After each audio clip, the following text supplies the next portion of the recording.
Anti-Muslim hate crimes have rose 57% in 2016, according to a new report. Okay, so one of the stories that you may have heard of was the Islamic community in Florida, in Fort Pierce, had their mosque set on fire in September of 2016. But this new report from the Council of American Islamic Relations is called The Empowerment of Hate. And what that tells you is anti-Muslim incidents rose 57% in the year 2016. Now, Richard, we talked about this before on the show. I think one of the things that is so troubling, and I think that the title of the report is that's the exact nature of what's going on. The empowerment of hate. When Donald Trump, plugs into his campaign promises that, we're going to ban Muslims from entering the country, you set up a situation where people are able to show their hate more frequently. What do you think? Well, I think you're right. I think Donald Trump has created a narrative, whether by action or by deeds, whether it was his fault or not, the President of the United States has created a narrative that says it's okay to engage in sort of hate speech and hate behavior, whether it be his Muslim ban, which is not a Muslim ban, but it is a Muslim ban, right? Or it's what he said in the campaign, it's how he talks about it's his actions and his words that has allowed these individuals to feel as they can get away with engaging in nefarious behavior against a religion. Right, and I think in America, hate exists, right? I mean, just talking about America, there are always going to be people, I mean, let's be real, folks, like we aren't that far away from a segregated society. I mean, when you look at the timeline, just in, in terms of black and white, we're not that far away from that. I would argue that, we're really not in a place of true parity and equality with, Muslims, with other groups, and we're still kind of towing the line with that kind of stuff. Now, the thesis is hate exists in America. It's the responsibility of politicians and society at large to tell these people that it is not okay to have these views in a public space, right? I mean, if you're going to be racist, if you're going to be xenophobic, if you're going to be anti-Muslim, society should tell you there's no place for that in our society. Yeah. And when you have the president saying, doesn't really matter, that's when things get really screwed up. Yeah, and I mean, I think you see it's a lot of anti-Semitism on the rise. And it's because of who is it's beyond the president, it's who he's uplifted as voices of reason. Right. When you uplift people like Steve Bannon, who is a member of the alt-right, also known as white supremacist, right? You uplift people like Jeff Sessions, a known racist, as your attorney general, right? You take weeks to condemn somebody like David Duke. You attack a judge who you say is a Mexican judge, even though he was born in Indiana. When you do things like that and you engage in such behavior, your followers are like, it's okay. It's okay for me to punch a black guy in the face. Sure. It's okay. And there's a lot of dog whistle language, right? There's a lot of dog whistle language that this president uses, which is upsetting. Like when he goes out and keeps saying, I'm the law and order candidate. That doesn't mean that he's law and order to communities of color means police brutality. Right. And if you listen very carefully to his language, the language that he uses is very similar to the language of George Wallace, who was the known segregationist / former governor of Alabama. I'm not racist. I just believe that I believe in law and order.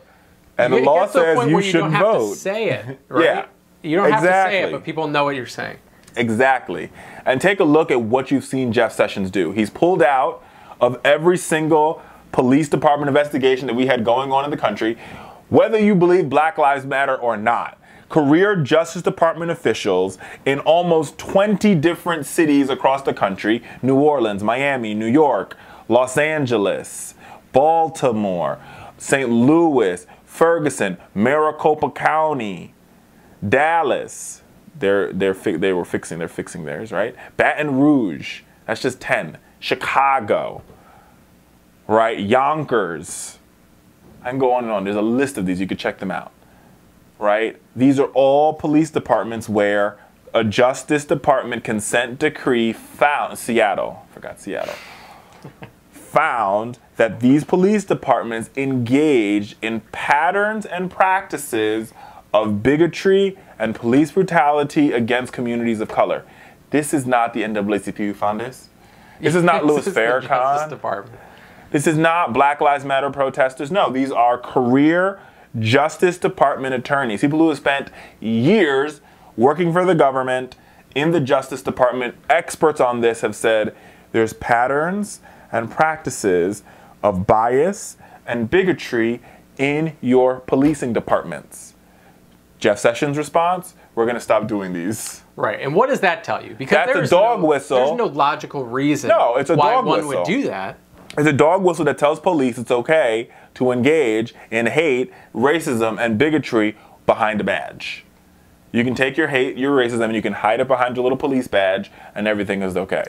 Yep. Right? And this guy, I mean, I know it's a little stretch from the Muslim crimes, but they all intersect in that this president believes when he says "Make America Great Again," it's the same as "Take our country back." Right.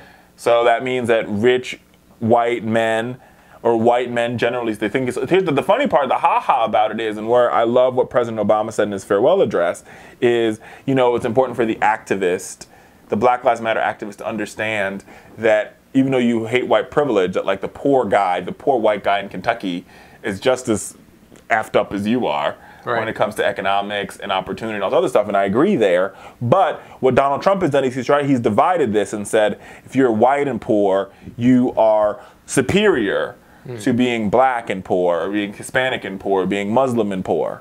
You sit above. White people sit above. And somehow they managed to convince the poor white voters, you know, especially in southern states and Republican districts, that the reason that they're poor is because of African Americans or because of immigrants. You know? Which is which is insane. Right. That's not even They're close. taking away our jobs. And I'm like, which jobs? And mind you, for the record, the president, he says, remember he made all these announcements, all these jobs coming back. Have you seen them?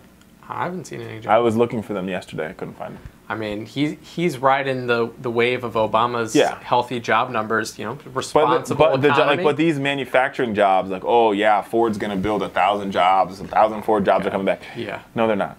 No, they're not coming back. So when you actually break down the numbers, you really need to think about the fact 57% is a staggering increase. You know, it's 57% more. Okay, so in 2015, there were 1,400 incidents across the country. 57% higher is almost 750 more incidents than the previous year. Yep. I mean, when you talk about statistics, when you run the numbers, that's beyond significant, right? Significant is an understatement.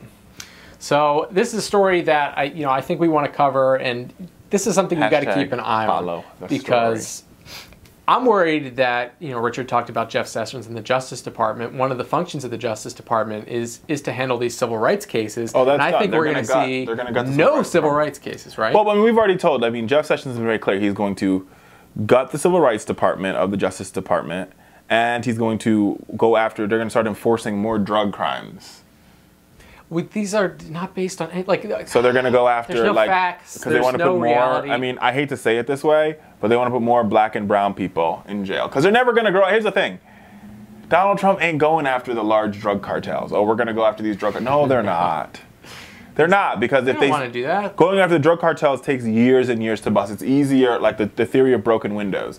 It's easier to say, okay, we need, like, for Justice Department, if you are the head of this drug division, you're like, okay, well, we need to get some arrests so we can get the number looks good for the president. And clearly, this president's all about quote unquote winning. Right. So they're like, okay, we're just going to go to New York and round up every drug dealer on the corner. And that's going to be black. And that's not the cause of the problem. Is you've got to stop the supply, but they're not going to go after the supply. They're just going to go after. They're going to sweep them all up and be like, "Look, Mr. President, we've solved 80,000 drug crimes." And then we'll just feed them all into private prisons. Yep, and who will help fund the re-election of all Donald of our J. cronies. Trump.